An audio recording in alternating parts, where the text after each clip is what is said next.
إن الحمد لله نحمده ونستعينه ونؤمن به ونتوكل عليه ونعوذ بالله من شرور أنفسنا ومن سيئات أعمالنا من يهده الله فلا مضل له ومن يضلله فلا هادي له ونشهد أن لا إله إلا الله وحده لا شريك له ونشهد أن محمدا عبده ورسوله أرسله بالهدى ودين الحق ليظهره على الدين كله ولو كره المشركون صلى الله وبارك وسلم تسليما كثيرا كثيرا أما بعد فيا أيها الناس أوصيكم عباد الله ونفسي أولا بتقوى الله فقد قال الله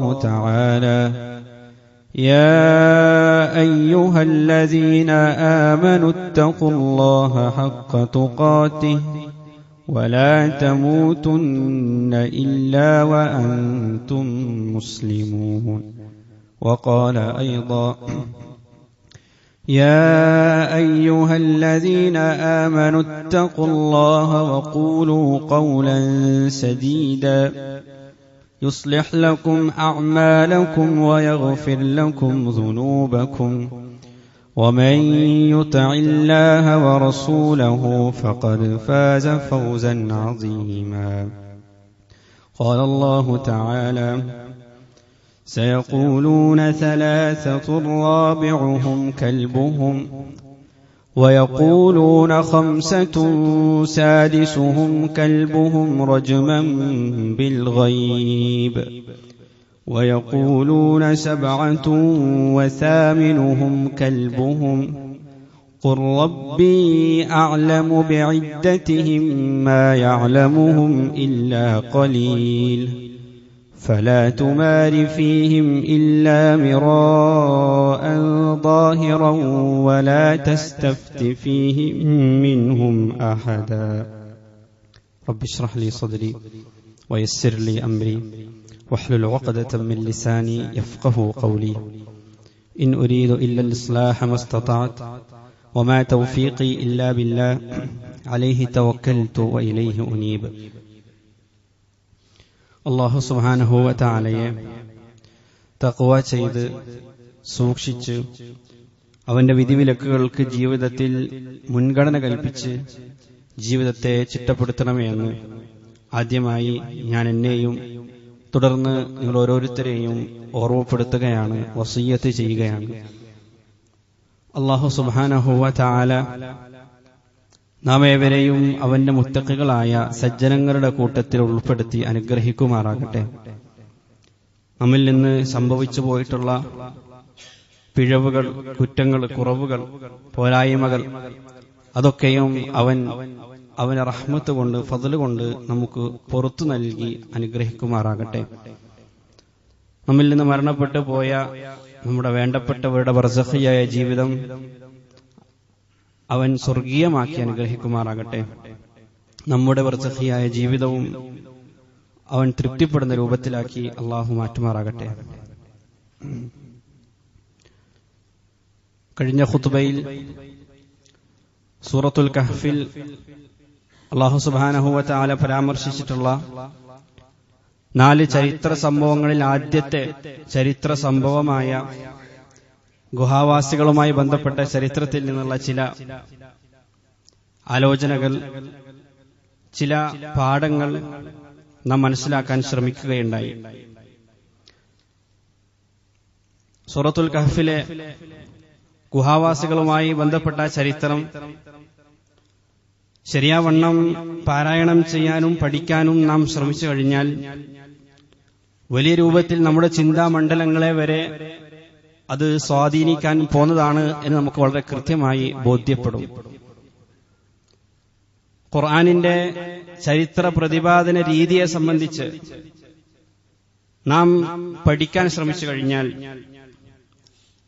ഏത് ആളുകൾക്കും ബോധ്യമാകുന്ന ഒരു കാര്യമാണ്, ഖുർആൻ വളരെ സംക്ഷിപ്തമായ രൂപത്തിലാണ്, വളരെ ചുരുങ്ങിയ രൂപത്തിലാണ് ചരിത്രങ്ങളെ കൈകാര്യം ചെയ്യാറുള്ളത്. വളരെ ചെറിയ രൂപത്തിൽ വളരെ പ്രധാനപ്പെട്ട കാര്യങ്ങളെ മാത്രം സൂചിപ്പിച്ചുകൊണ്ടാണ് ഖുർആനിലെ ചരിത്രം കടന്നു പോവുക. അതേ ചരിത്രം മറ്റു വല്ല ചരിത്ര പുസ്തകത്തിലോ മറ്റു ചരിത്രകാരന്മാരോ കൈകാര്യം ചെയ്യുകയാണെങ്കിൽ നിരവധി ഏടുകൾ വേണ്ടിവരുന്നതായിട്ട് നമുക്ക് തോന്നും. വിശുദ്ധ ഖുർആൻ വളരെ വിശദമായി കൈകാര്യം ചെയ്ത ഒരു ചരിത്രമാണ് സൂറ യൂസുഫിൽ യൂസുഫ് അലൈഹിസ്സലാമയുടെ ചരിത്രം. ആ ഒരു ചരിത്രം എടുത്തു നോക്കിയാൽ പോലും നമുക്ക് കാണാൻ കഴിയും, സാധാരണഗതിയിലുള്ള ഒരു ചരിത്ര വിദ്യാർത്ഥിയോ ചരിത്രം പഠിക്കാൻ ആഗ്രഹിക്കുന്ന ആളുകളോ വലിയ പ്രാധാന്യത കൽപ്പിക്കുന്ന പല വിശദാംശങ്ങളും അതിൽ നമുക്ക് കണ്ടെത്താൻ കഴിയുകയില്ല. യൂസുഫ് അലൈഹിസ്സലാമയുടെയും യഖൂബ് നബി അലൈഹിസ്സലാമയുടെയും അല്ലാതെ മറ്റുള്ളവരുടെ പേരുകൾ അവിടെ പരാമർശിക്കപ്പെടുന്നില്ല. യാക്കൂബ് നബിയുടെയും യൂസുഫ് നബിയുടെയും നാട് ഏതാണ് എന്നവിടെ പരാമർശിക്കപ്പെടുന്നില്ല. അവരുടെ ആ കാലഘട്ടം ഏതായിരുന്നു എന്ന് നമുക്ക് ആ സൂറത്തിൽ നിന്ന് മനസ്സിലാക്കാൻ കഴിയുകയില്ല. അത് വളരെ കൃത്യമായി അള്ളാഹു നമുക്ക് പറഞ്ഞു നൽകുന്നില്ല. ആ രാജ്ഞി ഏതായിരുന്നു എന്നോ ആ മന്ത്രി ഏതായിരുന്നു എന്നോ നമുക്ക് അള്ളാഹു പറഞ്ഞു നൽകുന്നില്ല. എന്ന് പറഞ്ഞു കഴിഞ്ഞാൽ അള്ളാഹു സുബ്ഹാനഹു വ തആല ഖുർആനിൽ ഒരു കാര്യം ഉൾക്കൊള്ളിക്കുന്നുണ്ടെങ്കിൽ ജീവിതാവസാനം വരെ, അതല്ലെങ്കിൽ ലോകാവസാനം വരെ വരുന്ന മനുഷ്യരാശിക്ക് ഓരോരുത്തർക്കും അവരുടെ ജീവിതത്തിൽ വലിയൊരർത്ഥത്തിൽ മൂല്യവത്തായി മാറുന്ന, അവർക്ക് പ്രയോജനപ്രദമായി മാറുന്ന കാര്യങ്ങൾ മാത്രമേ അള്ളാഹു സുബ്ഹാനഹു വ തആല ഖുർആനിൽ ഉൾക്കൊള്ളിച്ചിട്ടുള്ളൂ. അത്തരം കാര്യങ്ങൾക്ക് മാത്രമേ ഖുർആനിൽ അള്ളാഹു ഇടം നൽകിയിട്ടുള്ളൂ. ഇത് നമുക്ക് നൽകുന്ന മറ്റൊരു പാഠം എന്നുള്ളത്, ഖുർആനിൽ അള്ളാഹു എന്തൊക്കെ കാര്യങ്ങൾ നമുക്ക് പറഞ്ഞു നൽകിയിട്ടുണ്ടോ അതൊക്കെയും അതിസുപ്രധാനമായ, അതിഗൗരവപ്പെട്ട, ചിന്താർഹമായ, പഠനാർഹമായ നമ്മുടെ സമയം നാം ചെലവഴിക്കേണ്ട കാര്യങ്ങളായിരിക്കും. അത് നമ്മുടെ ജീവിതത്തെ സ്പർശിക്കേണ്ട കാര്യങ്ങളായിരിക്കും. അത് നമ്മുടെ ജീവിതത്തിൽ നാം ഇടപഴകുന്ന മേഖലകളിലുള്ള പല പ്രശ്നങ്ങൾക്കുമുള്ള പരിഹാരമായിരിക്കും. അതിനെ ആ രൂപത്തിൽ വായിക്കാനും പഠിക്കാനും നാം ശ്രമിക്കേണ്ടതായിട്ടുണ്ട്. യൂസുഫ് നബിയുടെ ചരിത്രത്തിൽ മന്ത്രിയുടെ നാമമോ അവരുടെ നാടിന്റെ പേരോ അവിടെയുള്ള രാജ്ഞിയുടെ വയസ്സോ ഒരിക്കലും നമ്മുടെ ജീവിതത്തിൽ പ്രത്യേകിച്ച് നമുക്കൊരു മൂല്യവും നൽകുന്നില്ല എന്നുള്ളത് കൊണ്ട് തന്നെയാണ് ഖുർആൻ അതിനെ പരാമർശിക്കാതിരുന്നത്, ഖുർആൻ അതിനെ ഒഴിവാക്കിയിട്ടുള്ളത്. പലപ്പോഴും ഈ രൂപത്തിൽ അടിസ്ഥാനപരമായി നാം പഠിക്കേണ്ട, നാം ശ്രദ്ധിക്കേണ്ട, നാം നമ്മുടെ ശ്രദ്ധ നൽകേണ്ട കാര്യങ്ങൾക്ക് പകരം സൂക്ഷ്മതലങ്ങളിലുള്ള വിശദാംശങ്ങളിലേക്ക് കൂടുതലായി നാം ശ്രദ്ധ തിരിക്കാൻ തുടങ്ങിക്കഴിഞ്ഞാൽ സ്വാഭാവികമായും വളരെ സുപ്രധാനമായ, നാം മനസ്സിലാക്കേണ്ട, ഉൾക്കൊള്ളേണ്ട പല കാര്യങ്ങളെയും നാം അറിഞ്ഞോ അറിയാതെയോ അവഗണിക്കാൻ തുടങ്ങും. അതുകൊണ്ടാണ് ഖുർആൻ ഈ അർത്ഥത്തിൽ പല കാര്യങ്ങളെയും ഒഴിവാക്കിക്കൊണ്ട്, വെട്ടിച്ചുരുക്കിക്കൊണ്ട് ചരിത്രം നമുക്ക് മുന്നിൽ പ്രതിപാദിക്കപ്പെട്ടിട്ടുള്ളത്. ആ രൂപത്തിൽ തന്നെ നാം സൂറത്തുൽ കഹ്ഫിലെ ഈ ചരിത്രത്തെയും സമീപിക്കേണ്ടതായിട്ടുണ്ട്. ഈ സംഭവത്തെ ആ രൂപത്തിൽ നമ്മൾ കാണാൻ ശ്രമിക്കുക. ചെറിയൊരു രൂപത്തിൽ ആ ചരിത്രത്തെ സംബന്ധിച്ച് കൃത്യമായ കാഴ്ചപ്പാടില്ലാത്ത ആരെങ്കിലും ഉണ്ടെങ്കിൽ അവർക്ക് കൂടി വ്യക്തമാക്കാൻ ഒന്നുകൂടി അത് ആവർത്തിക്കുകയാണ്. ഒരു നാട്ടിൽ ഏതാനും കുറച്ച് യുവാക്കളുണ്ടായിരുന്നു. അവർ സത്യം അവർക്ക് ബോധ്യപ്പെട്ടപ്പോ, അള്ളാഹുവിന്റെ ഏകത്വം അവർ മനസ്സിലാക്കിയപ്പോ, യഥാർത്ഥ ദീൻ എന്താണ് എന്നവർ ഉൾക്കൊണ്ടപ്പോഴേ അത് വളരെ സധൈര്യം, ആത്മധൈര്യത്തോടുകൂടി, ആത്മവിശ്വാസത്തോടുകൂടി, ആർജവത്തോടുകൂടി അത് ഉറക്കെ പ്രഖ്യാപിക്കാനും പ്രദർശിപ്പിക്കാനും അവർ തയ്യാറായി. അങ്ങനെ തയ്യാറായപ്പോഴേ ആ സമൂഹത്തിൽ അവർ ഒറ്റപ്പെട്ടു പോയി. ആ സമൂഹത്തിൽ അവർ അതികഠിനമായ പീഡനങ്ങൾക്ക് അവർ വിധേയരായി. അവർ വലിയ ക്രിമിനലുകളായി, കുറ്റവാളികളായി മാറി. അവർ എന്ത് ചെയ്യണമെന്നറിയാതെ അള്ളാഹുവിലേക്ക് തിരിഞ്ഞു. അള്ളാഹുവിനോട് അഭയം ചോദിച്ചു. ആതിനാ മിൻ ലദുൻക റഹ്മ, അള്ളാഹുവേ നിന്റെ കരുണ അത് മാത്രമാണ് നമ്മുടെ പ്രതീക്ഷ എന്ന് പറഞ്ഞവർ അള്ളാഹുവിലേക്ക് തിരിഞ്ഞ സമയത്ത് അള്ളാഹു സുബ്ഹാനഹു വ തആല അവർക്ക് ഒരു ഗുഹയിൽ അഭയം നൽകി. ആ ഗുഹയിൽ 300 വർഷക്കാലം അള്ളാഹു അവരെ സംരക്ഷിച്ചു പോന്നു. 300 വർഷക്കാലങ്ങൾക്ക് ശേഷം ആളുകൾ ഈ രഹസ്യം അറിഞ്ഞു. ഈ ആളുകളെ സംബന്ധിച്ചുള്ള വിവരം എല്ലാ ആളുകളും അറിഞ്ഞു. അവിടെയാണ് ഇന്ന് നാം ചർച്ച ചെയ്യാൻ ആഗ്രഹിക്കുന്ന ആയത്ത് കടന്നു വരുന്നത്. സൂറത്തുൽ കഹ്ഫിലെ 22-ാമത്തെ ആയത്തിൽ ഈ ആളുകളുടെ ഒരു സംക്ഷിപ്തമായ ചരിത്രം ഖുർആൻ വിവരിച്ചതിന് ശേഷം ഈ ആളുകളെ കുറിച്ച് പിന്നീട് വന്ന ആളുകൾ പറയുന്ന ചില അഭിപ്രായ പ്രകടനങ്ങൾ വലിയ രൂപത്തിൽ ചർച്ച ചെയ്യുന്നതായിട്ട് നമുക്ക് കാണാം. വലിയൊരു ആയത്ത് തന്നെ അതിനുവേണ്ടി മാറ്റിവെക്കപ്പെട്ടതായിട്ട് നമുക്ക് കാണാം. സൂറത്തുൽ കഹ്ഫ് വായിക്കേണ്ടതുപോലെ വായിക്കുമ്പോൾ ആ ആയത്തെത്തുമ്പോൾ ഏതൊരു വായനക്കാർക്കും അത് വലിയൊരു കൗതുകം ഉണർത്തും. കാരണം അതിസുപ്രധാനമായ കാര്യങ്ങൾ മാത്രം ഉൾക്കൊള്ളിക്കുന്ന ഈ ഖുർആനിൽ എന്തുകൊണ്ടാണ് ബാഹ്യമായിട്ട് നോക്കുമ്പോൾ വളരെ അപ്രസക്തമെന്ന് തോന്നുന്ന, വലിയ പ്രാധാന്യതയില്ലെന്ന് നമുക്ക് തോന്നുന്ന ചില ആളുകളുടെ വർത്തമാനങ്ങൾ അവിടെ ഉൾക്കൊള്ളിച്ചിരിക്കുന്നത്, ചില ആളുകളുടെ സംഭാഷണങ്ങൾ, ഈ ഗുഹാവാസികളെ സംബന്ധിച്ച് ചില ആളുകൾ പറയുന്ന ചില വർത്തമാനങ്ങളെ സംബന്ധിച്ച് ഖുർആൻ പറയാണ്, സയഖൂലൂന സലാസതുർ റാബിഉഹും കൽബുഹും.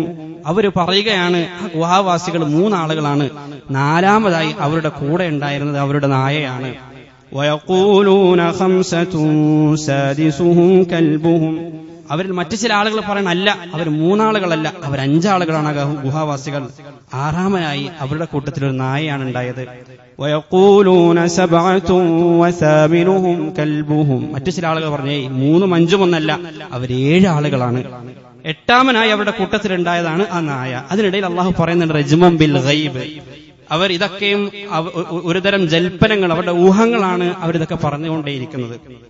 സ്വാഭാവികമായും എന്തുകൊണ്ടായിരിക്കും അല്ലാഹു സുബ്ഹാനഹു വ തആല ആ ഒരു സംഭാഷണം നമുക്ക് പറഞ്ഞു നൽകുന്നത് എന്നതിനെക്കുറിച്ച് പറയുന്നതിന് മുമ്പ് ഈ രൂപത്തിൽ അല്ലാഹു പ്രതിപാദിച്ചിട്ടുള്ള ആയത്തുകളെ കൂടി നമ്മൾ നോക്കേണ്ടതായിട്ടുണ്ട്.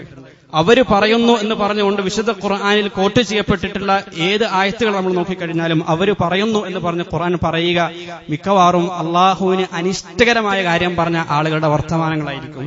അള്ളാഹുവിന് അതൃപ്തിയുള്ള വർത്തമാനങ്ങൾ ചില ആളുകൾ പറയുമ്പോൾ ആ വർത്തമാനത്തെ സംബന്ധിച്ച് പ്രതിപാദിക്കാൻ, അതിനെ കോട്ട് ചെയ്യാനാണ് ഖുർആനിൽ യഖൂലൂന സയഖൂലൂന എന്ന് പറഞ്ഞുകൊണ്ട് അവിടെ വർത്തമാനം ഖുർആനിൽ കൊണ്ടുവരാം. ഉദാഹരണത്തിന് യഖൂലൂന മാദാ അറാദല്ലാഹു ബിഹാദാ മസല. ചില ആളുകൾ ഖുർആനിലെ ഉപമകളെ ഉൾക്കൊള്ളേണ്ടതുപോലെ ഉൾക്കൊള്ളാതിരുന്നപ്പോൾ, അതിന് പകരം അതിനെ പരിഹസിക്കുകയും പുച്ഛിക്കുകയും ചെയ്തപ്പോൾ അവരുടെ വർത്തമാനം ഖുർആൻ പറയാണ്. അവർ പറയുന്നു യഖൂലൂന മാദാ അറാദല്ലാഹു ബിഹാദാ മസല. എന്താണ് ഈ ഉപമകളുടെ ഉദ്ദേശം എന്ന് അവർ പറയുകയാണ്. യുദില്ലു ബിഹി കസീറ. എന്നിട്ട് അല്ലാഹു പറയാണ്, ഈ രൂപത്തിൽ ഞാൻ ചില ആളുകളെ ദലാലത്തിലാക്കാറുണ്ട്. മറ്റൊരിടത്ത് അള്ളാഹുവിന്റെ മേൽ കള്ളം കെട്ടി ചമക്കുന്ന വേദക്കാരുടെ വർത്തമാനത്തെ കോട്ട് ചെയ്യുമ്പോൾ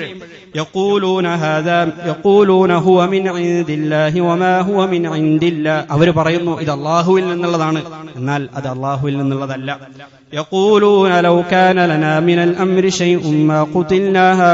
മുനാഫിഖീങ്ങളുടെ, കപടവിശ്വാസികളുടെ ചില വർത്തമാനങ്ങൾ, കപടവിശ്വാസികളുടെ വർത്തമാനത്തെ കോട്ട് ചെയ്യാൻ അത് പ്രതിപാദിക്കുമ്പോൾ ഒരുപാടിടങ്ങളിൽ ഖുർആനിൽ ഈ രീതി സ്വീകരിച്ചതായി കാണാം. അവർ പറയുന്നു എന്ന് പറഞ്ഞുകൊണ്ട്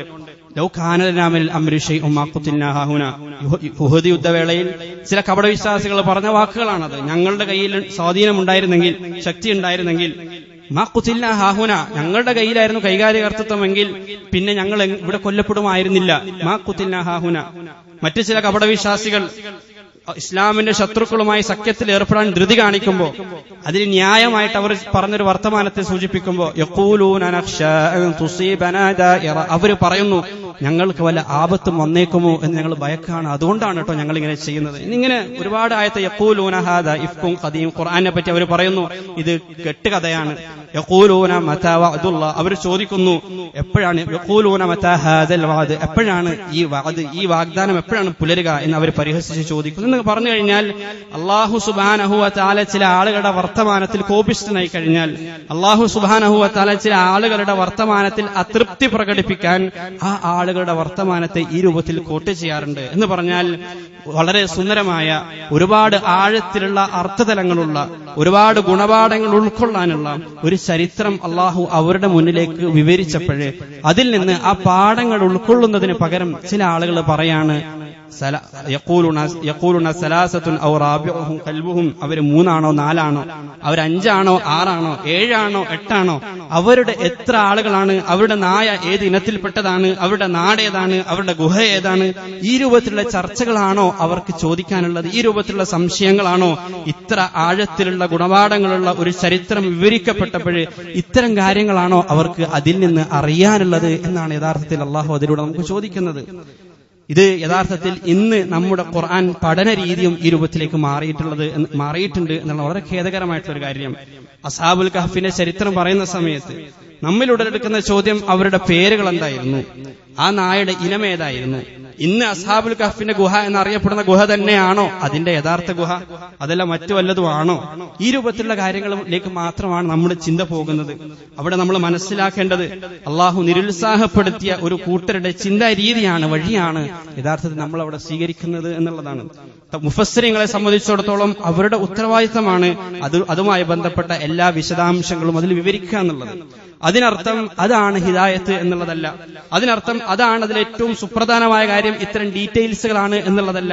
അതിനും അപ്പുറത്ത് അടിസ്ഥാനപരമായി ഇത്തരം ചരിത്രങ്ങളിലൂടെ നാം ഉൾക്കൊള്ളേണ്ട ചില പാഠങ്ങളുണ്ട്. ആ പാഠങ്ങൾ ഉൾക്കൊള്ളേണ്ടതിന് ശേഷമാണ് ഇത്തരം വിശദാംശങ്ങൾ വൈജ്ഞാനികമായി അറിയാൻ നമുക്ക് വേണമെങ്കിൽ താല്പര്യമുണ്ടെങ്കിൽ അതൊക്കെ വൈജ്ഞാനികമായ കാര്യങ്ങളാണ്.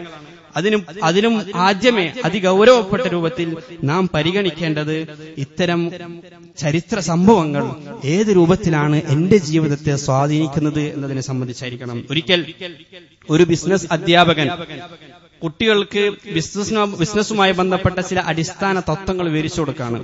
ചില അടിസ്ഥാന തത്വങ്ങൾ, ചില പ്രിൻസിപ്പിൾസ്. അപ്പൊ അദ്ദേഹം പറയാണ്, ഒരാൾ നല്ലൊരു ബിസിനസ്സുകാരനാകണമെന്നുണ്ടെങ്കിൽ അവിടെ മാർക്കറ്റ് സ്റ്റഡി ചെയ്യണം, മാർക്കറ്റിനെ പറ്റി കൃത്യമായി പഠിക്കണം, ആ നല്ലൊരു സ്ഥലം കണ്ടെത്തണം, സ്പോട്ട് കണ്ടെത്തണം, വളരെ കൃത്യമായ ഒരു പ്രൈസിങ്, നല്ല രൂപത്തിൽ വില നിർണ്ണയിക്കണം. ഇങ്ങനെ ഒരുപാട് പ്രിൻസിപ്പിൾസ് പറയുകയാണ്. അതിങ്ങനെ പഠിപ്പിച്ചുകൊണ്ടിരിക്കുമ്പോൾ ആ അധ്യാപകന് തോന്നുകയാണ് ഇവർക്ക് കുറച്ചുകൂടി വിദ്യാർത്ഥികൾക്ക് കാര്യം എളുപ്പത്തിൽ മനസ്സിലാക്കാൻ ഒരു കഥയുടെ രൂപത്തിൽ ഞാനിത് പറഞ്ഞു കൊടുത്താൽ എങ്ങനെയിരിക്കും. അപ്പൊ അദ്ദേഹം പറഞ്ഞു, ഒരു നാട്ടിൽ അബ്ദുറഹ്മാൻ എന്ന് പറയുന്ന ഒരു വ്യക്തി ഉണ്ടായിരുന്നു. അദ്ദേഹം ഒരു നാട്ടിൽ ഒരു ബിസിനസ് സംരംഭം ആരംഭിക്കണമെന്ന് ആഗ്രഹിച്ചു. ആദ്യം അദ്ദേഹം ആ നാട്ടിലൂടെ സഞ്ചരിച്ച് ഓരോ ഇടങ്ങളും പരിശോധിച്ചു. അപ്പൊ അവിടെ കുറച്ച് ആളുകൾ കൂടിയിരിക്കുന്നത് കണ്ടു ഒരിടത്ത്. അതൊരു ബസ് സ്റ്റോപ്പ് ആയിരുന്നു. അവിടെ നല്ല ചൂടുള്ള സ്ഥലമാണ്. അപ്പൊ അതുകൊണ്ട് തന്നെ ഇദ്ദേഹം മനസ്സിലാക്കി അവിടെ ഒരു ജ്യൂസ് കട തുടങ്ങിക്കഴിഞ്ഞാൽ നല്ല ലാഭമായിരിക്കും. അങ്ങനെ ആ അബ്ദുറഹ്മാൻ ഒരു ജ്യൂസ് കട തുടങ്ങി. അതിനു മുമ്പ് ആ സമീപത്തുള്ള ജ്യൂസ് കടകളൊക്കെ പരിശോധിച്ച് അവരൊക്കെ എങ്ങനെയാണ് വില നിർണ്ണയിച്ചിരിക്കുന്നതെന്ന് പരിശോധിച്ചു. ആ അർത്ഥത്തിൽ വളരെ കോമ്പറ്റീറ്റീവ് ആയുള്ള ഒരു വില അവിടെ നിർണ്ണയിച്ചു. ഈ കഥ ഇങ്ങനെ പറഞ്ഞു കൊടുക്കുന്നതിനിടയിൽ ഒരു കുട്ടി സദസ്സിൽ നിന്ന് എഴുന്നേറ്റുകൊണ്ട് ചോദിക്കാണ്, അബ്ദുറഹ്മാൻ ധരിച്ച വസ്ത്രം എന്തായിരുന്നു? അതല്ലെങ്കിൽ അബ്ദുറഹ്മാൻ വിവാഹിതനായിരുന്നു, അദ്ദേഹത്തിന് മക്കളുണ്ടായിരുന്നു, എത്ര ലാഭമാണ് അദ്ദേഹം നേടിയിരുന്നത്? ഈ രൂപത്തിലുള്ള ഒരു ചോദ്യമാണ് അധ്യാപകൻ അഭിമുഖീകരിക്കുന്നതെങ്കിൽ ഒരിക്കലും ആ അധ്യാപകൻ അതിന് മറുപടിയല്ല കൊടുക്കുക. ആ അധ്യാപകൻ അത് വലിയ മനപ്രയാസം ഉണ്ടാക്കും. കാരണം ഞാൻ ഉദ്ദേശിച്ച തലത്തിലേക്കല്ല ഈ കുട്ടികൾ സഞ്ചരിക്കുന്നത്.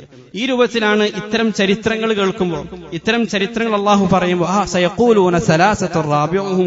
അവർ ചോദിക്കും, അവർ വലിയ സംവാദത്തിലാണ്, അവർ വലിയ ചർച്ചയിലാണ്. അവർ 3 ആണോ 5 ആണോ 6 ആണോ 7 ആണോ 8 ആണോ 9 ആണോ ഈ ചർച്ചകളിൽ അവർ അഭിരമിച്ചുകൊണ്ടിരിക്കുകയാണ്. ഖുർ റബ്ബി അഅലമു ബിഇദ്ദതിഹിം. റസൂൽ സല്ലല്ലാഹു അലൈഹി വസല്ലം അല്ലാഹു പറയാണ്, അല്ലാഹു അവിടെ മറുപടി കൊടുക്കുന്നില്ല, അവിടെ എത്രയാണെന്ന് പറയുന്നില്ല. ഖുർ, പ്രവാചകരെ താങ്കൾ പറയുക, റബ്ബി അഅലമു ബിഇദ്ദതിഹിം, അവരുടെ എണ്ണം അല്ലാഹുവിനറിയാം. അള്ളാഹുവിന് മാത്രം അറിയുന്ന ഒരുപാട് കാര്യങ്ങളുണ്ട്. അതിൽപ്പെട്ടൊരു കാര്യമാണ് അത് റബ്ബിനറിയാം. അത് അറിഞ്ഞതുകൊണ്ട് എനിക്ക് പ്രത്യേകിച്ച് ഒരു കാര്യവുമില്ല എന്ന് അവരോട് പറയാൻ റസൂൽ സല്ലല്ലാഹു അലൈഹി വസല്ലം അല്ലാഹു പറയാണ്. സത്യത്തിൽ എന്തൊക്കെ ഗുണപാഠങ്ങൾ അവർക്ക് ഇതിൽ നിന്ന് പഠിക്കാമായിരുന്നു. ഒരു പറ്റം യുവാക്കൾ ആ അന്ധകാരം നിറഞ്ഞ ആ ലോകത്ത് അവരൊരുമിച്ച് കൂടാണ്. അത് എല്ലാ അർത്ഥത്തിലും തിന്മകൾ പ്രോത്സാഹിപ്പിക്കപ്പെട്ടുകൊണ്ടിരുന്ന ഒരു സാമൂഹിക അന്തരീക്ഷത്തിലാണ് അവർ ഒരുമിച്ച് കൂടുന്നത്. ഏതൊരു യുവ സമൂഹവും ആഗ്രഹിക്കുന്ന, താല്പര്യപ്പെടുന്ന എല്ലാ കാര്യങ്ങളും വളരെ സുലഭമായി അവിടെ ലഭ്യമായിരുന്നു. എല്ലാം അവർക്കിടെ ചെയ്യാമായിരുന്നു. എന്നിട്ടും ഈ യുവാക്കൾ ഒരുമിച്ച് കൂടാണ്. ഒരുമിച്ച് കൂടുന്നത് തെറ്റുകൾക്ക് വേണ്ടിയല്ല. സാധാരണഗതിയിൽ യുവാക്കൾ ഒരുമിച്ച് കൂടാത്ത ഒരു കാര്യത്തിന് വേണ്ടിയാണ് ഈ യുവാക്കൾ ഒരുമിച്ച് കൂടിയിരിക്കുന്നത്. അവർ അള്ളാഹുവിന് വേണ്ടി ഒരുമിച്ച് കൂടിയിരിക്കുന്നു, അവർ ആദർശത്തിന് വേണ്ടി ഒരുമിച്ച് കൂടിയിരിക്കുന്നു, അവർ അവരുടെ വിശ്വാസ സംരക്ഷണത്തിന് വേണ്ടി ഒരുമിച്ച് കൂടിയിരിക്കുന്നു. അവർ ഒരുമിച്ച് കൂടി അള്ളാഹുവിലേക്ക് ഇങ്ങനെ ഖേദിച്ച് മടങ്ങുന്നു. അള്ളാഹുവിനോട് അവർ കൈകൾ ഉയർത്തുന്നു എന്ന് പറഞ്ഞു കഴിഞ്ഞാൽ വലിയൊരു പാടാണത്. ഫിത്നകൾ നിറഞ്ഞ ലോകത്ത് എല്ലാ ആളുകളും തെറ്റ് ചെയ്തുകൊണ്ടിരിക്കുമ്പോൾ ഞാനും അതിന്റെ ഭാഗമാകണോ, അതല്ല ഞാൻ വ്യത്യസ്തമായൊരു പാതയിൽ സഞ്ചരിക്കണോ എന്ന നമ്മുടെ മനസ്സിന്റെ ആ ചോദ്യത്തിലുള്ള ഒരു ഉത്തരമാണ് യഥാർത്ഥത്തിൽ ആ ചരിത്രത്തിലൂടെ ആദ്യമായി നമ്മൾ കണ്ടെത്തേണ്ടത്. സൂറത്തുൽ കഹ്ഫിലെ ഗുഹാവാസികളുടെ ചരിത്രം നമ്മൾ കുട്ടികളെ പഠിപ്പിച്ചതിന് ശേഷം അവരോട് അതേപറ്റി ചോദ്യം ചോദിക്കുമ്പോൾ, അതേ സംബന്ധിച്ച് ഒരു ക്വിസ് അവരുടെ മുന്നിൽ നമ്മൾ നടത്തുമ്പോൾ ഒരിക്കലും അവരുടെ എണ്ണമോ നാടോ പേരോ അല്ല ചോദിക്കേണ്ടത്, ആ വർഷമല്ല അവരോട് ചോദിക്കേണ്ടത്. അവരോട് നമുക്ക് ചോദിക്കാം, നിന്റെ ക്യാമ്പസിൽ മുഴുവൻ വിദ്യാർത്ഥിനികളും ഹിജാബ് ധരിക്കാതെ പോവാണ്, അതല്ലെങ്കിൽ ആ അർത്ഥത്തിലുള്ള ഒരു ലിബറൽ സമൂഹം അള്ളാഹു നിഷിദ്ധമാക്കിയ ഒരു കാര്യം എല്ലാവരും ചെയ്തുകൊണ്ടേയിരിക്കാണ്, അതവിടെ നോർമലൈസ് ചെയ്യപ്പെട്ടുകൊണ്ടിരിക്കുന്നു. ആ സമയത്ത് നീ അവരുടെ കൂട്ടത്തിൽ ചെന്ന് എല്ലാവരും ചെയ്യുമ്പോൾ ഞാൻ മാത്രം എങ്ങനെ വിട്ടുനിൽക്കും?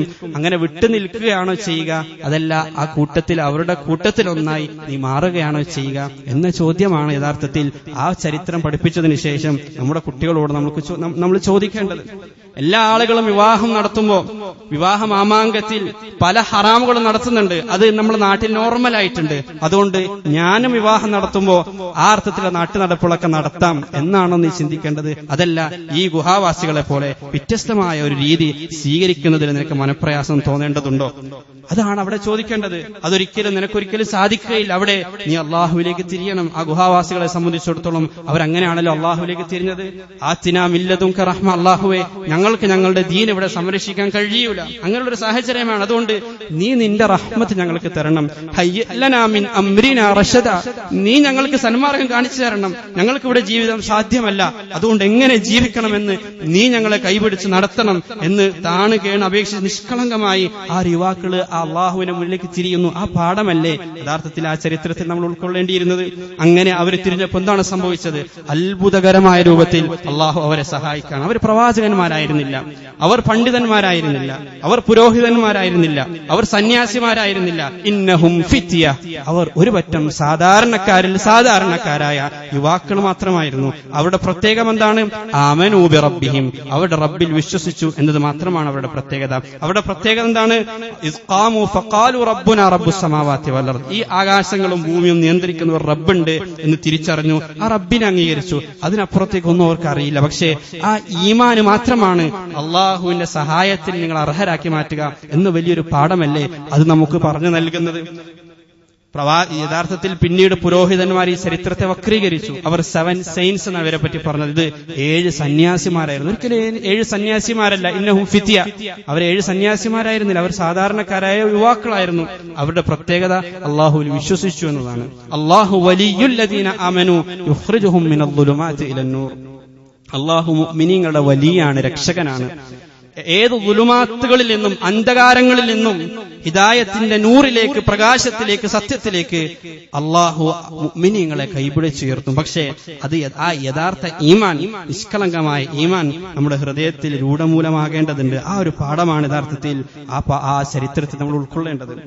ഏത് അത്യാഹിത ഘട്ടത്തിലും ഏത് അത്യാസന ഘട്ടത്തിലും അള്ളാഹു ഹലാലാക്കിയ കാര്യങ്ങളെ സംബന്ധിച്ചുള്ള ഒരു ബോധം, അതിന്റെ ഒരു ഗൗരവം നമ്മുടെ മനസ്സിലുണ്ടാകണം എന്ന വലിയൊരു പാഠമല്ലേ ആ ചരിത്രം നമുക്ക് നൽകുന്നത്? ഒരു 300 വർഷക്കാലങ്ങൾക്ക് ശേഷം അവർ ഉറക്കിൽ നിന്ന് ഉണരുകയാണ്. അവര് മനസ്സിലായില്ല 300 വർഷക്കാലം ഉറങ്ങിയെന്നും അവർക്ക് മനസ്സിലാകുന്നില്ല. അവർ വിചാരിച്ചത് ഒരു ദിവസത്തിൽ ചെറിയൊരു ഭാഗം മാത്രമേ ഞങ്ങൾ ഉറങ്ങിയിട്ടുള്ളൂ. ഇപ്പോഴും ഞങ്ങളെ അന്വേഷിച്ചുകൊണ്ട് ആ രാജ്യത്തെ സൈന്യം നടന്നുകൊണ്ടിരിക്കുകയാണ് എന്നാണ് അവർ കരുതിയത്. അപ്പോ അവിടെ കൂട്ടത്തിലുണ്ടായിരുന്ന ഒരു സഹോദരനെ ഭക്ഷണം വാങ്ങാൻ പുറത്തേക്ക് പറഞ്ഞയക്കുമ്പോ നൽകുന്ന ഒരു ഉപദേശമുണ്ട്. ഫല്യൻദുർ അയ്യുഹ അസ്കാ തആമ, കാര്യങ്ങളൊക്കെ ശരിയാണ്, പക്ഷേ ഏറ്റവും ഹലാലായ ഭക്ഷണം ഏതാണ് എന്ന് നോക്കിയിട്ടേ വാങ്ങാവൂ. ഈ ഒരു അത്യാഹിത ഘട്ടമാണ് എന്ന് കരുതി കിട്ടുന്ന ഭക്ഷണമായിട്ട് വരരുത്. ഫല്യൻദുർ അയ്യുഹ അസ്കാ തആമ, ഏറ്റവും ഹലാലായ, ഏറ്റവും അനുവദിക്കപ്പെട്ട, ഏറ്റവും പരിശുദ്ധമായ ഭക്ഷണം ഏതാണ് എന്ന് നോക്കിയിട്ട് ഇങ്ങോട്ട് വരാവൂ എന്ന ഉപദേശമല്ലേ നമ്മൾ ഈ ചരിത്രത്തിൽ നിന്ന് ഉൾക്കൊള്ളേണ്ടത്? ഒരുപാട് വർഷക്കാലങ്ങൾക്ക് ശേഷം ഇത്രയൊക്കെ അള്ളാഹുവിനോട് ത്യജിച്ചിട്ടും അവർ പറയുന്ന കാര്യം ഇന്നഹും യദ്ഹറു അലൈക്കും യർജുമുക്കും ഔ യുഈദുക്കും ഫീ മില്ലതിഹിം, അവരുടെ പീഡനം സഹിക്കാൻ കഴിയാതെ ഒരുപക്ഷെ ആ ദീനിലേക്ക്, ആ വലാലത്തിലേക്ക് ഞങ്ങൾ മടങ്ങിപ്പോകേണ്ടി വരുമോ, ഈ ഹിദായത്ത് ഞങ്ങൾക്ക് നഷ്ടപ്പെടുമോ എന്ന ഭയമാണ്. ഹിദായത്തിലെ സംബന്ധിച്ച് അപ്പോഴും അവർ തങ്ങളെക്കുറിച്ച് അങ്ങേയറ്റത്തെ മികവ് അർത്ഥത്തിലുള്ള ഞങ്ങൾ വലിയ ആളുകളാണ്, ഞങ്ങളെല്ലാം സമർപ്പിച്ചിരിക്കുന്നു, തങ്ങളുടെ ഹിദായത്തിനെ സംബന്ധിച്ച് അതീവ കോൺഫിഡൻസിലല്ല അപ്പോഴും അവർ കഴിഞ്ഞുകൊണ്ടിരിക്കുന്നു. അപ്പോഴും തങ്ങളുടെ ഹിദായത്ത് നഷ്ടപ്പെട്ടു പോകുമോ എന്നവർ ഭയപ്പെട്ടുകൊണ്ടേയിരിക്കുകയാണ്. ആ ഒരു താഴ്മയല്ല യഥാർത്ഥത്തിൽ ആ ചരിത്രത്തിൽ നിന്ന് നാം ഉൾക്കൊള്ളേണ്ടത്. അവിടെയാണ് അള്ളാഹുവിന്റെ വാക്ക് നാം ശ്രദ്ധിക്കേണ്ടത്. മാ യഅലമുഹും ഇല്ലാ ഖലീൽ. പ്രവാചകരെ പറയുക അവരുടെ എണ്ണത്തെക്കുറിച്ച് അത് അള്ളാഹുവിനറിയാം, പക്ഷേ മാ യഅലമുഹും ഇല്ലാ ഖലീൽ, വളരെ കുറഞ്ഞ ആളുകൾ മാത്രമേ ആ യുവാക്കളെ മനസ്സിലാക്കിയിട്ടുള്ളൂ, അറിഞ്ഞിട്ടുള്ളൂ. അതൊരിക്കലും അവരുടെ എണ്ണത്തെ പറ്റിയിട്ടല്ല.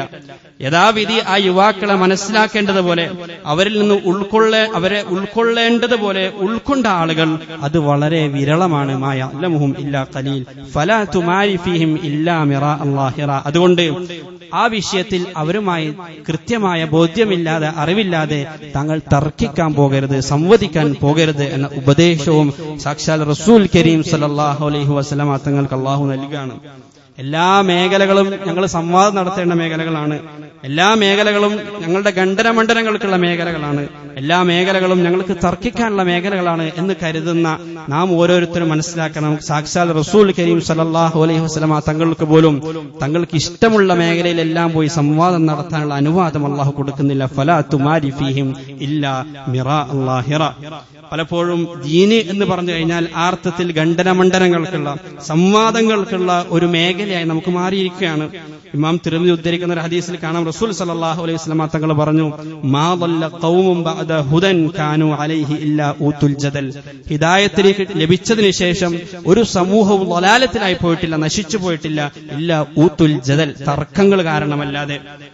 ഇന്ന അബ്ഗദ റിജാലി ഇലല്ലാഹി അൽ അലദ്ദുൽ ഖസം. അല്ലാഹുവിന്റെ അടുക്കൽ ഏറ്റവും അല്ലാഹുവിന് അനിഷ്ടകരമായ സമൂഹം, വ്യക്തികൾ എന്നുള്ളത് അൽ അലദ്ദുൽ ഖസം, തർക്കപ്രിയരായ ആളുകളാണ്. എന്ത് വിഷയം അവരുടെ മുന്നിലേക്ക് കൊണ്ടുവന്നാലും അത് അവർക്ക് തർക്കിക്കാനുള്ള ഒരു വിഷയമായിട്ടത് മാറും. അങ്ങനെയുള്ള ആളുകൾ അല്ലാഹുവിന് അനിഷ്ടകരമായ, അല്ലാഹുവിന്റെ കോപത്തിന് അർഹരാകുന്ന ആളുകളാണ് എന്നാണ് ഇമാം ബുഖാരി ഉദ്ധരിക്കുന്ന ഹദീസിലൂടെ റസൂൽ കരീം സല്ലല്ലാഹു അലൈഹി വസല്ലം തങ്ങൾ നമ്മളെ പഠിപ്പിച്ചിരിക്കുന്നത്. ഇബ്നു അബ്ബാസ് റളിയല്ലാഹു അൻഹു പറയുന്നുണ്ട്, കഫാ ബിൽ മിറാഇദാൻ അയ്യൂരിസൽ ഖൽബ ഖസ്വ വയുത്ഫിഅ നൂറൽ ഇൽമ. തർക്കം എന്നുള്ളത് മോശമാണെന്ന് മനസ്സിലാക്കാൻ രണ്ട് കാര്യങ്ങൾ നിങ്ങൾ മനസ്സിലാക്കിയാൽ മതി. ഇബ്നു അബ്ബാസ് റളിയല്ലാഹു അൻഹു പറയാണ്, അത് ഹൃദയത്തെ കടുത്തതാക്കി കളയും, ഹൃദയം കടുത്തുപോകും. അധികമായി തർക്കിച്ചുകൊണ്ടിരുന്നാൽ ഹൃദയത്തിലെ ഇമോഷനുകളൊക്കെ നഷ്ടപ്പെട്ടത് ഹൃദയം കടുത്തുപോകും എന്ന് മാത്രമല്ല, വയുത്ഫിഉ നൂറൽ ഇൽമ, യഥാർത്ഥ ജ്ഞാനത്തിന്റെ ആ വെളിച്ചം അത് അയാൾക്ക് നഷ്ടപ്പെട്ടു പോകും എന്നും ഇബ്നു അബ്ബാസ് റളിയല്ലാഹു അൻഹു പറഞ്ഞതായിട്ട് കാണാം. ഉമർ ബിൻ അബ്ദുൽ അസീസ് റഹിമഹുല്ലാഹ് പറയുന്നുണ്ട്, ഒരു സമൂഹത്തെ നിങ്ങൾ കണ്ടു കഴിഞ്ഞാൽ, ഇദാ റഅയ്ത ഖൗമൻ ഹമ്മുഹുമുൽ ജിദാൽ, അവരാകെ ശ്രദ്ധിക്കുന്ന കാര്യം ഈ തർക്കം മാത്രമാണ്.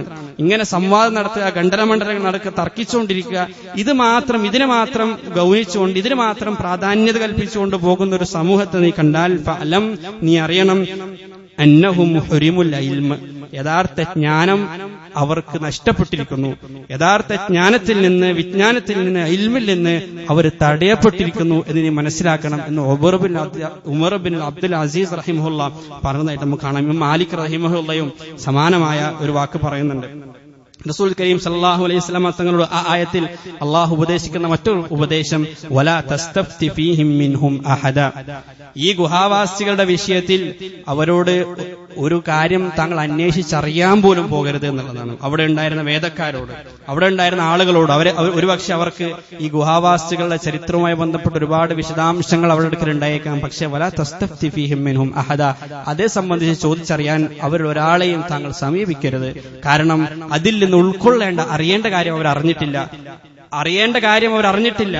ആ ചരിത്ര സംഭവം അവർക്കൊരിക്കലും ഹിദായത്തായി മാറിയിട്ടില്ല. അതുകൊണ്ട് വലാ തസ്തഫ്തി ഫീഹിം മിൻഹും അഹദ. തസ്തഫ്തി എന്ന് പറഞ്ഞു കഴിഞ്ഞാൽ ഫത്വ ചോദിക്കരുത് എന്നുള്ളതാണ്. പലപ്പോഴും നമുക്കും ഒരുപാട് ഫത്വകളുണ്ട്. ഇത് നമ്മുടെ ഈ ചരിത്രവുമായി ബന്ധപ്പെട്ട നമ്മുടെ സമീപനം മാത്രമല്ല, ദീനുമായി ബന്ധപ്പെട്ട നമ്മുടെ സകല മേഖലകളും ഈ രൂപത്തിൽ മാറിയിട്ടുണ്ട്. അടിസ്ഥാനത്തിൽ നിന്ന് വ്യതിചലിച്ച് ശാഖാപരമായ കാര്യങ്ങളെ മാത്രമാണ് നമ്മൾ അതിന് ആ സൂക്ഷ്മ തലങ്ങളിലുള്ള വിശദാംശങ്ങളെ മാത്രമാണ് നമ്മൾ ശ്രദ്ധിക്കുക. അതുമായി ബന്ധപ്പെട്ട സംശയങ്ങൾ മാത്രം നമ്മൾ ചോദിക്കുക, അതുമായി ബന്ധപ്പെട്ട ഫത്വകൾ മാത്രം നമുക്ക് ചോദിക്കാനുണ്ട്. വളരെ നിസാരമെന്ന് നമുക്ക് തോന്നുന്ന വളരെ ചെറിയ സംശയങ്ങളൊക്കെയാണ് നമ്മൾ ചോദിക്കുക. പക്ഷെ അടിസ്ഥാനപരമായ വലിയ പ്രശ്നങ്ങൾ അവിടെ കിടക്കുന്നുണ്ടാകും. ഒരാൾക്കൊരു സംശയം, വണ്ടിയിൽ കയറിയാലുള്ള പ്രാർത്ഥന ചൊല്ലിയതിനു ശേഷം ആദ്യം സുബ്ഹാനല്ലാഹ് പറയണോ അതല്ല അൽഹംദുലില്ലാഹ് പറയണോ, പക്ഷേ താങ്കളിപ്പോൾ ഉപയോഗിച്ചുകൊണ്ടിരിക്കുന്ന വാഹനം എങ്ങനെയാണ് വാങ്ങിയത് എന്ന മറുചോദ്യം ചോദിക്കുമ്പോഴേക്ക് ആ ആദ്യത്തെ ചോദ്യം അപ്രസക്തമാകും. കാരണം ഹറാമായ പൈസ കൊണ്ടാണ് എന്ത് ചെയ്തിരിക്കുന്നത്, ആ വാഹനം മാറിയിരിക്കുന്നത്. ചില ആളുകൾക്ക് ഭയങ്കര സംശയം, വീട്ടിന്റെ ആ പടി ചവിട്ടാൻ പറ്റുമോ ഇല്ലേ, വീട് നിർമ്മിച്ചതിന് ശേഷം ആദ്യമായി പ്രവേശിക്കുമ്പോൾ ഏത് സമയമാണ് ഏറ്റവും അത്യുത്തമം എന്നൊക്കെ ചോദിക്കും. നല്ലത്, ചോദിക്കുന്നതിൽ കുഴപ്പമില്ല. പക്ഷേ ആ വീട് നിങ്ങൾ എങ്ങനെയാണ് നിർമ്മിച്ചിരുന്നത് മറുചോദ്യം ചോദിച്ചു കഴിഞ്ഞാൽ കൊള്ളപ്പലിശക്ക് കടം വാങ്ങിയിട്ടാണ് എന്ത് ചെയ്തിരിക്കുന്നത്, ഹറാമായ സമ്പത്ത് കൊണ്ട് ആ വീട് നിർമ്മിച്ചിരിക്കുന്നു. പിന്നെ ഏത് സമയം കയറിയത് കൊണ്ട് എന്ത് ഖൈറാണ്, എന്ത് ബർക്കത്താണ് ആ ഭവനത്തിന് വരാനുള്ളത്. ഈ രൂപത്തിൽ അടിസ്ഥാനത്തിൽ നിന്ന് മാറിയാണ് നമ്മൾ ചർച്ച ചെയ്തുകൊണ്ടേയിരിക്കുന്നത്. ഒരു ഖബർവാസിയെ ഖബറിൽ വെച്ച് കഴിഞ്ഞാൽ അതിന് മുകളിൽ ഏത് ചെടി വെക്കണം, അത് ഏത് അലൈൻമെന്റിൽ വെക്കണം, അതിലൊരു അർത്ഥത്തിലും തെറ്റ് സംഭവിക്കരുത്. അങ്ങനെ സംഭവിച്ചാൽ അത് വലിയ ഗുരുതരമായ കാര്യമാണ്. പക്ഷേ ആ സംഗമത്തിൽ സംഗമിച്ചതിന്റെ പേരിൽ എന്ത് ഓർമ്മയാണ് മരണത്തെ സംബന്ധിച്ച് നമുക്കുണ്ടായത്, ഏത് വിധത്തിലാണ് മരണത്തിന് വേണ്ടി നമ്മൾ തയ്യാറായത്. അതുകൊണ്ടാണല്ലോ റസൂൽ കരീം സല്ലല്ലാഹു അലൈഹി വസല്ലം തങ്ങൾ ഇതൊക്കെ നമുക്ക് സുന്നത്താക്കി. ഈ രൂപത്തിൽ മർമ്മത്തിൽ തൊടാത്ത ചോദ്യങ്ങൾ, അടിസ്ഥാനത്തിൽ നിന്ന് വ്യതിചലിച്ചുകൊണ്ടുള്ള സംശയങ്ങൾ, ആ അർത്ഥത്തിൽ മാത്രം നമ്മളിങ്ങനെ സഞ്ചരിച്ചുകൊണ്ടിരിക്കും. അവിടെയാണ് നമ്മൾ മനസ്സിലാക്കേണ്ടത്, സാമ്പത്തികമായും സാമൂഹികമായും വൈവാഹികമായും വ്യക്തിജീവിതവുമായി ബന്ധപ്പെട്ട് എവിടെ നോക്കിക്കഴിഞ്ഞാലും യഥാർത്ഥ ഇസ്ലാമിക മൂല്യങ്ങളിൽ നിന്നൊക്കെ നമ്മൾ എത്രയോ വ്യതിചലിച്ചിരിക്കുകയാണ്. അതിന്റെ വളരെ ശാഖാപരമായ കാര്യങ്ങളിൽ അതിശക്തമായ കണിശത നമ്മൾ പുലർത്തുമ്പോഴും അടിസ്ഥാനത്തിൽ നമ്മൾ എപ്പോഴോ അകന്നു പോയിട്ടുണ്ട്. ഒരു ഭവനത്തിന്റെ ഫൗണ്ടേഷൻ തകർന്നുകൊണ്ടിരിക്കുമ്പോഴും അതിന്റെ മുകളിൽ വിരിക്കേണ്ട മാർബിളിനെ സംബന്ധിച്ച് ചർച്ച ചെയ്യുന്നത് പോലാണത്. ഒരു ഭിത്തി തകർന്നു വീഴാൻ പോകുമ്പോൾ ആ ഭിത്തിയിലുള്ള ഒരു ജനാലിൽ അടിക്കേണ്ട പോളീസിനെ കുറിച്ച് നമ്മൾ തർക്കിച്ചുകൊണ്ടിരിക്കുന്നത് പോലെയാണ് ദീനിന്റെ പല കാര്യങ്ങളെ കുറിച്ച് നമ്മൾ തർക്കിച്ചുകൊണ്ടിരിക്കുന്നത്. ഒരു ഇഞ്ചിൻ ഇല്ലാത്തൊരു വാഹനത്തിന്റെ ചക്രത്തിന്റെ തേയ്മാനത്തെ ഓർത്ത് അത് നോക്കിക്കൊണ്ട് നമ്മളിങ്ങനെ അപലപിക്കുന്നത് പോലെ, നാം വ്യസനിക്കുന്നത് പോലെ, അസ്വസ്ഥപ്പെടുന്നത് പോലെയാണ് പല കാര്യങ്ങളും ദീനിനെ കുറിച്ച് നമ്മൾ അസ്വസ്ഥപ്പെട്ടുകൊണ്ടിരിക്കുന്നത്. അതിന്റെ അടിസ്ഥാനത്തിൽ വലിയ പ്രശ്നങ്ങൾ നമുക്ക് സംഭവിച്ചുകൊണ്ടേയിരിക്കുകയാണ്. ഈയിടെ വലിയൊരു പ്രശ്നം നടന്നു. നിക്കാഹിന്റെ സദസ്സിലിരിക്കുമ്പോൾ വധുവിന്റെ പിതാവ് എവിടെ ഇരിക്കണം, വരൻ എവിടെ ഇരിക്കണം എന്ന വിഷയത്തിലൊരു വലിയ തർക്കം. യഥാർത്ഥത്തിൽ അവരോട് മറുചോദ്യം, ഇതിനു മുമ്പ് നിങ്ങൾക്കൊരു സംഗമം ഉണ്ടായിരുന്നു, എൻഗേജ്മെന്റ് പാർട്ടി എന്നാണ് അതിന് പറഞ്ഞത്. നിങ്ങൾ അവിടെ എന്തൊക്കെ ഹറാമുകൾ ഉണ്ടായി, ഏതൊക്കെ രൂപത്തിലുള്ള ഹറാമുകൾ അതിന് ശേഷം നടന്നു. ഈ വരനും വധുവും നിക്കാഹ് കഴിഞ്ഞതുപോലെ പിന്നീട് സംസാരിച്ചു. പക്ഷേ അവിടെ ഈ ദീനിന്റെ ഒരു സംശയവും നിങ്ങൾക്ക് ഉണ്ടായിരുന്നില്ല. ഹലാല് ഹറാമുകളെ സംബന്ധിച്ച ഒരു അസ്വസ്ഥതയും നിങ്ങൾക്ക് ഉണ്ടായില്ല. ഇവിടെ ഈ ഇരിക്കുന്ന ഈ പൊസിഷനെ സംബന്ധിച്ച് മാത്രം ഇത്രമാത്രം നമ്മൾ അസ്വസ്ഥപ്പെടുന്നുണ്ടെങ്കിൽ അവിടെയാണ് നമ്മൾ മനസ്സിലാക്കേണ്ടത് അടിസ്ഥാനപരമായ കാര്യമായ ഒരു പ്രശ്നം നമ്മുടെ സമൂഹത്തെ അപഗ്രഥിച്ചുകൊണ്ടിരിക്കുകയാണ്, കാർന്ന് തിന്നുകൊണ്ടേയിരിക്കുകയാണ്. വേദക്കാർ ഏത് രൂപത്തിലാണ് നശിച്ചു പോയത്, ആ രൂപത്തിൽ ഒരു നാശത്തിലേക്ക് നമ്മൾ സഞ്ചരിച്ചുകൊണ്ടിരിക്കും. അവിടെ അടിസ്ഥാനത്തെ ശ്രദ്ധിക്കാൻ നമുക്ക് തുടങ്ങണം. സഹാബാക്കൾ ഏതൊക്കെ രൂപത്തിലുള്ള സംശയങ്ങളായിരുന്നു റസൂൽ കരീം സല്ലല്ലാഹു അലൈഹി വസല്ലം തങ്ങൾ ചോദിച്ചത് നമ്മൾ നോക്കിയാൽ മതി. നമ്മൾ ഇന്ന് നമ്മുടെ പണ്ഡിതന്മാരോടും ഉസ്താദുമാരോടും ചോദിക്കുന്ന ചോദ്യവും സഹാബാക്കൾ റസൂൽ കരീം സല്ലല്ലാഹു അലൈഹി വസല്ലം തങ്ങളോട് ചോദിച്ച ചോദ്യവും നമ്മളൊന്ന് താരതമ്യം ചെയ്ത് നോക്കുക. ഒരു സഹാബി അബൂദർ റളിയല്ലാഹു അൻഹു വന്നിട്ട് റസൂൽ കരീം സല്ലല്ലാഹു അലൈഹി വസല്ലം തങ്ങളോട് ചോദിക്കുകയാണ്, അയ്യുൽ അമലി അഫ്ളൽ, പ്രവാചകരെ ഏറ്റവും ശ്രേഷ്ഠമായ കർമ്മം എന്താണ്, എനിക്കത് ചെയ്തിട്ട് സ്വർഗ്ഗത്തിൽ പ്രവേശിക്കണം. അതിനാണ് അദ്ദേഹം അത് ചോദിക്കുന്നത്. അപ്പോൾ റസൂൽ കരീം സല്ലല്ലാഹു അലൈഹി വസല്ലം തങ്ങൾ മറുപടി ഓർക്കാണ്, ഈമാനും ബില്ലാ, അല്ലാഹുവിൽ വിശ്വസിക്കലാണ്, വജിഹാദും ഫീ സബീലിഹി, അല്ലാഹുവിന്റെ മാർഗ്ഗത്തിൽ ജിഹാദ് ചെയ്യലാണ്. അബ്ദുല്ലാഹ് ബിൻ മസ്ഊദ് റളിയല്ലാഹു അൻഹു വന്നിട്ട് റസൂൽ സല്ലല്ലാഹു അലൈഹി വസല്ലം തങ്ങളോട് ചോദിക്കുന്നു, അയ്യുൻ നാസി അഫ്ളൽ, ജനങ്ങളിൽ ഏറ്റവും ശ്രേഷ്ഠരാരാണ് റസൂലെ, ജനങ്ങളിൽ ഏറ്റവും ശ്രേഷ്ഠരാരാണ് എന്ന് അബ്ദുല്ലാഹ് ബിൻ മസ്ഊദ് റളിയല്ലാഹു അൻഹു ചോദിക്കുന്നത് ആരാണ് ഏറ്റവും ശ്രേഷ്ഠരെന്ന് അളന്നു നോക്കാനല്ല, ആ ശ്രേഷ്ഠവാനായി ശ്രേഷ്ഠരുടെ കൂട്ടത്തിൽ എനിക്ക് ഉൾപ്പെടണമെന്ന അതിയായ ആഗ്രഹം കൊണ്ടാണ് അദ്ദേഹം ചോദിക്കുന്നത്. അപ്പോൾ അല്ലാഹുവിന്റെ റസൂൽ മറുപടി പറഞ്ഞു, കുല്ലു മഹ്മൂമിൽ ഖൽബി സദൂഖുൽ ലിസാൻ, സത്യസന്ധമായ നാവുള്ളവൻ, ശുദ്ധമായ ഹൃദയമുള്ളവൻ, അവര് ഏറ്റവും അഫ്ളലാണ്, ജനങ്ങൾ ഏറ്റവും ശ്രേഷ്ഠരാണ്. സ്വാഭാവികമായിട്ടും ഇബ്നു മസ്ഊദ് റളിയല്ലാഹു അൻഹു പിന്നീടുള്ള ജീവിതത്തിൽ അദ്ദേഹത്തിന്റെ നാവിനെ സത്യസന്ധമായി കാത്തുസൂക്ഷിച്ചിട്ടുണ്ടാകണം, അദ്ദേഹത്തിന്റെ ഹൃദയത്തെ പരിശുദ്ധമായി കാത്തുസൂക്ഷിച്ചിട്ടുണ്ടാകണം. ഈ രണ്ട് കാര്യം മാത്രം നമുക്ക് ശ്രദ്ധിക്കാൻ പറ്റുന്നുണ്ടോ എന്ന് നമ്മളൊന്ന് ആലോചിച്ച് നോക്കൂ. ഒരിക്കൽ മറ്റൊരു സഹാബി വന്നിട്ട് പ്രവാചകനോട് ചോദിക്കാണ്, അയ്യുൽ അമലി അഹബ്ബു ഇലല്ലാഹ്, അല്ലാഹുവിന്റെ റസൂലെ, അല്ലാഹുവിന് ഏറ്റവും ഇഷ്ടമുള്ള കർമ്മം ഏതാണ്? കാരണം അല്ലാഹുവിന്റെ ആ ഒരു ഇഷ്ടം എനിക്ക് കരസ്ഥമാക്കണം. അതുകൊണ്ടാണ് അവർ ചോദിക്കുന്നത്, അയ്യുൽ അയ്യുൽ അമലി അഹബ്ബു ഇലല്ലാഹ്. പ്രവാചകൻ അതിന് മറുപടി കൊടുക്കാണ്. മറ്റൊരു സഹാബി വന്നിട്ട് ചോദിക്കാണ്, അള്ളാഹുവിന്റെ റസൂലെ, എനിക്ക് ഒരു കാര്യം മാത്രമേ ചോദിക്കാനുള്ളൂ ഇസ്ലാമിൽ, അത് മാത്രമേ ഞാൻ അനുസരിക്കുകയുള്ളൂ, മറ്റൊരാളിനെ ഞാൻ സമീപിക്കുകയില്ല, മറ്റൊരാളോടും ഇനി ഒരു ചോദ്യവും ഞാൻ ചോദിക്കുകയില്ല. ആ അർത്ഥത്തിലുള്ള ഒരു കാര്യം എനിക്ക് പറഞ്ഞു തരണം. അപ്പൊ റസൂൽ കരീം സല്ലല്ലാഹു അലൈഹി വസല്ലം തങ്ങൾ അദ്ദേഹത്തെ നിരുത്സാഹപ്പെടുത്തല്ല, അങ്ങനെ നിനക്ക് തോന്നിയതുപോലെ ജീവിക്കാനുള്ളതല്ല ഇസ്ലാം എന്നൊന്ന് പറഞ്ഞ് അദ്ദേഹത്തെ റസൂൽ സല്ലല്ലാഹു അലൈഹി വസല്ലം തങ്ങൾ നിരുത്സാഹപ്പെടുത്തുന്നില്ല. റസൂൽ സല്ലല്ലാഹു അലൈഹി വസല്ലം തങ്ങൾ അദ്ദേഹത്തിന് പാലിക്കാൻ പറ്റിയ 2 കാര്യങ്ങൾ പറഞ്ഞു കൊടുത്തു. അദ്ദേഹത്തെ പറഞ്ഞുവിടാണ്. കുറച്ച് സഹാബാക്കൾ വന്നിട്ട് പ്രവാചകനോട് ചോദിക്കാണ്, ഹൽ നറാ റബ്ബനാ യൗമൽ ഖിയാമ. അല്ലാഹുവിന്റെ റസൂലെ, പരലോകത്ത് നമുക്ക് നമ്മുടെ റബ്ബിനെ കാണാൻ പറ്റുമോ? എത്ര നിഷ്കളങ്കമായ ചോദ്യമാണ്, അവർ അടിസ്ഥാനപരമായ ചോദ്യമാണ് ചോദ്യം. നമുക്ക് ഞങ്ങളുടെ റബ്ബിനെ കാണാൻ പറ്റുമോ? കാരണം ആ റബ്ബിനെ അതിയായി അവർ ഇഷ്ടപ്പെടുന്നുണ്ട്, സ്നേഹിക്കുന്നുണ്ട്. ആ റബ്ബിനെ കാണണം എന്നവർ അതിയായി ആഗ്രഹിക്കുന്നു. അതുകൊണ്ട് പ്രവാചകനെ സമീപിച്ചുകൊണ്ട് അവർ ചോദിക്കുന്ന ചോദ്യം, ഹൽ നറാ റബ്ബനാ യൗമൽ ഖിയാമ, ഞങ്ങൾക്ക് ഞങ്ങളുടെ റബ്ബിനെ ഖിയാമത്ത് നാളിൽ കാണാൻ പറ്റുമോ? മറ്റു ചില സഹാബാക്കൾ വന്നിട്ട് ചോദിച്ചു, ഏത് ആളുകളാണ് ഏറ്റവും കൂടുതൽ സ്വർഗത്തിൽ പ്രവേശിക്കുക? പ്രവാചകൻ മറുപടി പറഞ്ഞു, തഖ്വല്ലാഹി വ ഹുസ്നുൽ ഖുൽഖ്. ഈ 2 കർമ്മങ്ങൾ കൊണ്ടാണ് ആളുകൾ ഏറ്റവും കൂടുതൽ സ്വർഗത്തിൽ പ്രവേശിക്കുക. അള്ളാഹുവിനെ സൂക്ഷിക്കുക, സൽസ്വഭാവം കാണിക്കുക. അപ്പൊ അവർ മറിച്ചൊരു ചോദ്യം ചോദിച്ചു, എന്ത് കാര്യം കൊണ്ടാണ് ഏറ്റവും കൂടുതൽ ആളുകൾ നരകത്തിലേക്ക് പോവുക? അപ്പൊ പ്രവാചകൻ മറുപടി പറഞ്ഞു, നാവ് കൊണ്ടും ഗുഹ്യാവയവം കൊണ്ടുമാണ് ഏറ്റവും കൂടുതൽ ആളുകൾ നരകത്തിലേക്ക് പോവുക. അപ്പൊ നമുക്ക് നമ്മുടെ നാവിനെ സംരക്ഷിക്കാൻ പറ്റുന്നു. നമ്മുടെ ഇസ്ലാമിക മൂല്യങ്ങൾക്ക് എവിടെ കിടക്കുന്നത്? ഒരു സഹാബി വന്നിട്ട്, മൻ നജാത്ത്, റസൂലെ, എനിക്ക് രക്ഷപ്പെടാനുള്ള വല്ല മാർഗവും പറഞ്ഞു തരണം, നരകത്തിൽ രക്ഷപ്പെടാൻ എന്താണ് മാർഗം? അപ്പൊ റസൂൽ സല്ലല്ലാഹു അലൈഹി വസല്ലം തങ്ങൾ പറഞ്ഞു, അംസിക് അലൈക ലിസാനക്, നീ നിന്റെ നാവിനെ സൂക്ഷിക്കണം. നാവിനെ സൂക്ഷിക്കണം എന്ന് പറഞ്ഞാൽ എന്താണ്? ഗീബത്ത് പറയരുത്, മറ്റുള്ളവരെ ഉപദ്രവിക്കരുത്, തെറ്റായ വാർത്തകൾ പ്രചരിപ്പിക്കരുത്, വെറുതെ തർക്കങ്ങൾക്ക് പോകരുത്, ആർത്ഥത്തിൽ കളവ് പറയരുത്. ഇങ്ങനെ ഒരുപാട് കാര്യങ്ങൾ അതിലേക്ക് വന്നു. അംസിക് അലൈക ലിസാനക്, നീ നിന്റെ നാവിനെ പിടിച്ചു നിർത്തുക. വബ്കി അലാ ഖതീഅതിക്, നിന്റെ തെറ്റുകൾ ഓർത്ത് നീ കരയുക. ഈ രൂപത്തിൽ അടിസ്ഥാനത്തിലേക്ക് മാറാൻ നമുക്ക് കഴിയണം. നമ്മുടെ അടിസ്ഥാനം പിഴക്കാതെ, അതാണ് ഈ ഗുഹാവാസികളെ ചരിത്രത്തിൽ നമ്മൾ പഠിക്കാനുള്ളത്. നമ്മുടെ ഈമാനിനെ ശരിപ്പെടുത്താൻ നമുക്ക് പറ്റണം. അള്ളാഹുവിലുള്ള വിശ്വാസം ദൃഢപ്പെട്ടു കഴിഞ്ഞാൽ, അള്ളാഹുവിലുള്ള വിശ്വാസം ശക്തിപ്പെട്ടു കഴിഞ്ഞാൽ, അള്ളാഹുവിലുള്ള വിശ്വാസം പരിശുദ്ധമായി കഴിഞ്ഞാൽ, മറ്റ് മേഖലകളിലൊക്കെയും നമ്മൾ ഇസ്ലാമിക മൂല്യം പാലിക്കുന്നവരായി മാറും. നമ്മുടെ രാഷ്ട്രീയ മേഖലയും സാമൂഹിക മേഖലയും സാമ്പത്തിക മേഖലയും കുടുംബ മേഖലയും വ്യക്തി ജീവിതവും ഒക്കെ ഇസ്ലാമിക മൂല്യങ്ങളെ അടിസ്ഥാനപ്പെടുത്തിയായി മാറണമെന്നുണ്ടെങ്കിൽ ഈ ഫൗണ്ടേഷനിൽ പണിയെടുക്കണം. ഈ ഫൗണ്ടേഷൻ റെഡിയാക്കാൻ നോക്കണം. അതല്ലാതെ ഈ ശാഖയെ നന്നാക്കാൻ നോക്കുന്ന ഒരു കാര്യമില്ല. നമ്മൾ ഒരു ഹാർട്ട് അറ്റാക്ക് വന്ന ഒരു വ്യക്തിയെ, അയാളുടെ കൈ ഒടിഞ്ഞിട്ടുണ്ടെങ്കിലും നമ്മൾ ആദ്യം ശരിയാക്കുക ഹൃദയമാണ്. കാരണം ഹൃദയം ഉണ്ടെങ്കിലേ കൈ ഉണ്ടായിട്ട് കാര്യമുള്ളൂ. ആ അർത്ഥത്തിൽ അടിസ്ഥാനത്തെ ശരിയാക്കാനുള്ള ശ്രമങ്ങൾ, ഈമാനിനെ ബലപ്പെടുത്താനുള്ള ശ്രമങ്ങൾ, അള്ളാഹുവിനെ അറിയണം, പടച്ചവനാരാണെന്ന് അറിയണം.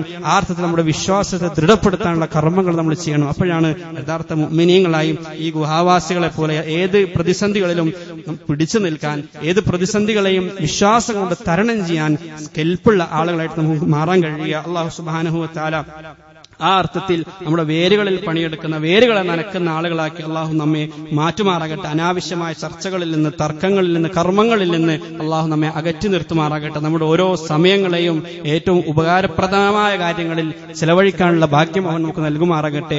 ചരിത്ര സംഭവങ്ങളിൽ നിന്ന്, ചരിത്രങ്ങളിൽ നിന്ന്, ഖുർആന്റെ കൽപ്പനകളിൽ നിന്ന് ഉൾക്കൊള്ളേണ്ട കാര്യം ഉൾക്കൊള്ളാനും അത് ജീവിതത്തിൽ പ്രാവർത്തികമാക്കാനും അള്ളാഹു നമുക്ക് തൗഫീഖ് നൽകി അനുഗ്രഹിക്കുമാറാകട്ടെ. വ ആഖിറു ദുആഇ അൽഹംദുലില്ലാഹി റബ്ബിൽ ആലമീൻ.